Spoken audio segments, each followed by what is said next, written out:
Hi, this is JP. I'm a safe trainer and consultant and the founder of LeanWisdom. Welcome back to our LeanWisdom videos. In this video, we're going to talk about cross-functional ability of a team.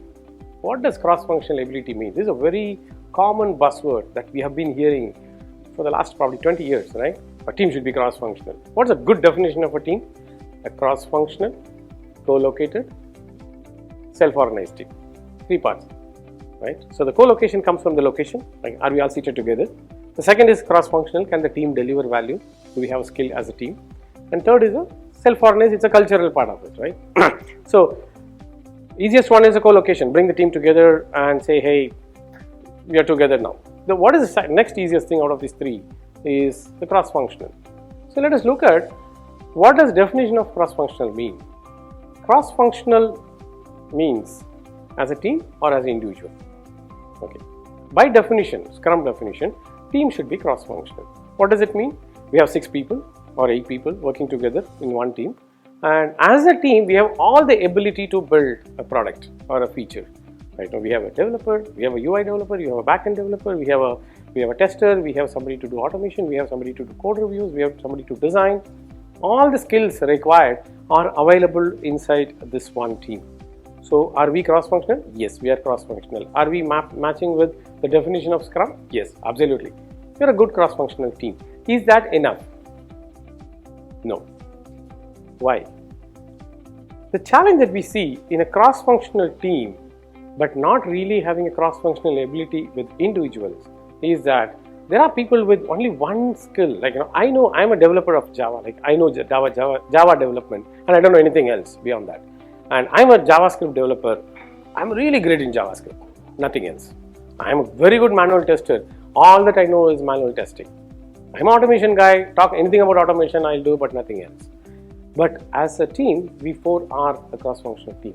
What if one guy is missing in the team? One person is missing, gone on a vacation. Can the team deliver value? No. Okay. What if the backlog demands a lot of UI work, a lot of a backend work, a heavy testing work in the next 1 or 2 sprints? Can the team come together and deliver value? No. Now we depend on one person. So the cross-functional ability is not just at the team level. Absolutely, we need to have a cross-functional ability as a team. But is that enough? No. We should not stop at that. We should move to building a cross-functional ability at an individual level. Each individual, are we moving towards a cross-functional individual? How do we know? If I know Java very well, let me define it. I am a Java person. I'm a Java developer. I know Java very well. Only I know Java in my team. I know only Java. This means it is I skilled. I am the only person who can do this job, and I can do only this. This is I skilled person. Yeah, I'm I skilled now. And the same thing applies to the other skills like JavaScript and backend and tester and so on. Right? Now, how do we now become a cross-functional? Start building a T skill, which is a very next step. What is T skill? I'm really good in Java. I also know a little bit of JavaScript. I'm building a T. The vertical is still going to stay with me. I'm good in Java, but I'm also drawing a horizontal line, a T, which is like, I know Java very well, but I can also understand JavaScript code. I can do simple JavaScript coding. I can do some manual testing, easiest manual testing. Right? So I'm building a T skill. What if I'm a JavaScript person? I know JavaScript very well, but I can do maybe I can do testing, I can do some automation, right? I'm a manual tester, I can be part of a code review.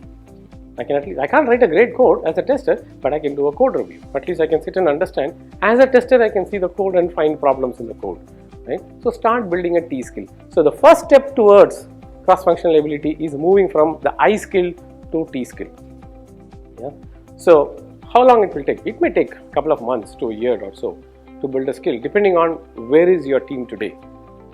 So move from I to T. Now, is that enough? It's good that you moved from I to T, but it is not enough. Now you have to start thinking about moving to a pi skill. What is pi? You learned about pi. Mathematics, simple, right? Pi is 22/7.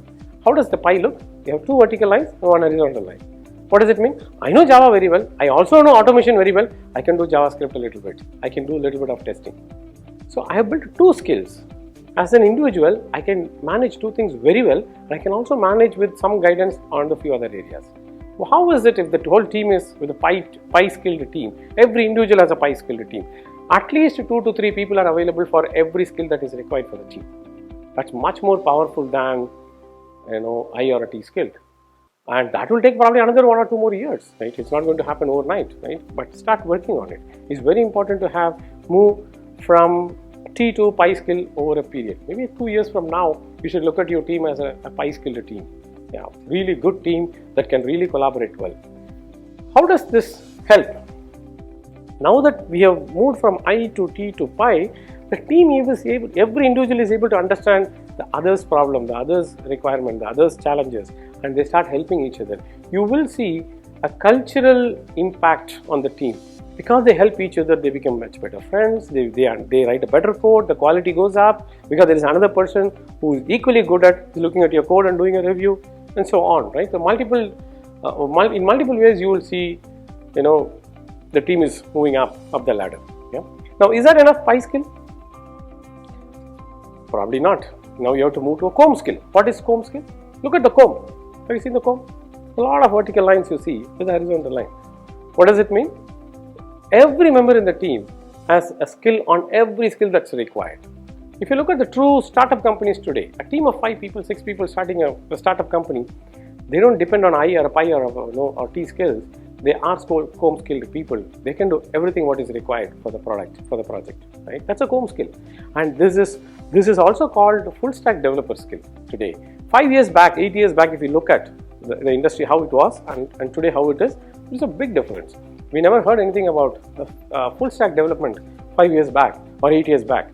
8 years back, it was all about building an individual, strong skills. Like, I'm a really great Java architect, that's good enough. But that's gone. Those days are gone where, we have to build much more ability than just having one technology skill or one domain skills. Yeah. So full stack development is not something uncommon today. 3-5 years from now, that is the only skill that will be required from the software engineers. So look at building a full stack development skill. Is that enough? May not be enough for your teams. Maybe or may not be. What if your team is supposed to release a product to your customer every moment? Like Amazon releases every second, right? Number of releases they make, the Amazon company makes is like 140,000 releases a day, which is like every half a second there is a release made. Will full stack development skill help? Probably no. What do they need? That's where they need a DevOps skill. Full stack development is all about only dev skill. Now we are also looking at ops skill. What is ops skill? Dev skill is all about building a product, understanding the requirement, designing, developing, testing, and making sure it is ready. Ops skill is all about deploying and making sure customer is using it and customer is supported enough in terms of releasing the feature, right? So now the engineer should start looking at ops skill, right? Java is not enough. JavaScript is not enough. Having only development skill is not enough. I also know how to deploy. I know how my deployment environment works, how my customers are going to download. Can I take a call and support my customer if they have any problems, right? That's the next step. So the cross-functional ability has an indefinite journey. Like it's a really wonderful journey that a team should start. So if your team is I, there's nothing wrong. It's okay. As of today, they are I. But if they are I after 6 months from now, that's not right. We should start looking at moving to T skill. They are T today, start looking at Pi skill. They are Pi today, start looking at comb skill. They are comb, which is a full stack, start looking at DevOps skill. It's a journey and you should start continuously moving. If you don't move, you'll be moved out because the industry is moving very, very fast. As I said, 5 years back, the need for a software developer was very different from the requirement for a software developer today. So I understand the cross-functional ability and start building in every engineer of your team, not just as a team. Yeah? Hope this video was helpful. Thank you.